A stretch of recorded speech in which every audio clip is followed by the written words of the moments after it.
محمد حسن اتاری رحیمہ خان سے امیر اہل سنت کی بارگاہ میں عرض ہے کہ کسی کو زکوٰۃ دیتے وقت اس کی ظاہری حالت کو دیکھ کر دے سکتے ہیں یا اس شخص کی تصدیق کرنا لازم ہے کہ یہ زکوٰۃ لینے کا اہل ہے یا نہیں؟ اور یہ بھی ارشاد فرمائیں کہ زکوٰۃ دیتے وقت بتانا لازم ہے کہ یہ زکوٰۃ کے پیسے ہیں؟ یہ کہ اگر شبہ ہے جیسے کہ اس کو دیں نہ دیں سے حقدار ہے کہ نہیں ہے تو تحری ہے نا، تو اس وقت تحری کرے. تحری کرنا ہے غور کرنا، وہ غور کرے، سوچے. اب لگا کہ یار ہے تو حقدار یہ تمہیں، اب اس کو زکوٰۃ دے دی، بولنے کی ضرورت نہیں ہے. جب بھی زکوٰۃ کسی کو دے اس کو کہنے کی ضرورت نہیں، اپنی نیت ہو تو زکوٰۃ اس کو دے دی.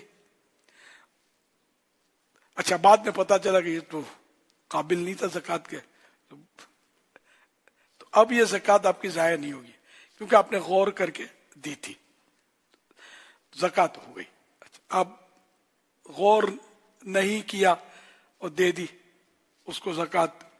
اچھا اب پتہ ہی نہیں چلا کہ وہ حقدار تھا نہیں تھا، مگر حقدار لگا اور آپ نے دے دی تو زکوٰۃ ہو گئی. ہاں اب پتہ چل گیا کہ یہ تو زکوٰۃ کا حقدار نہیں تھا.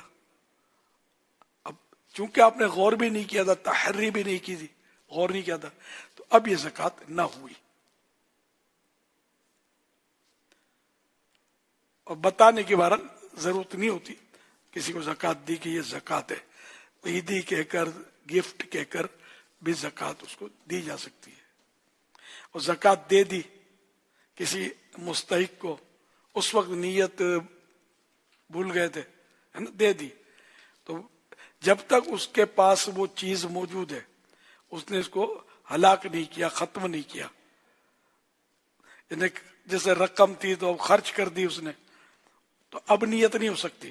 جب تک وہ رقم آپ نے زکوٰۃ کی جو دی وہ اس کے پاس بے عین ہی موجود ہے، سیم اسی کنڈیشن میں موجود ہے، بھلے گھر میں رکھ دی، جیب میں رکھ دی، وہ الگ بات ہے، لیکن ہے موجود اس کے پاس، تو اب بھی نیت ہو سکتی ہے زکوٰۃ کی. واللہ تعالی اعلم ورسولہ اعلم عز وجل وصلی اللہ تعالی علیہ وآلہ وسلم. صلو علی الحبیب صلی اللہ علی محمد.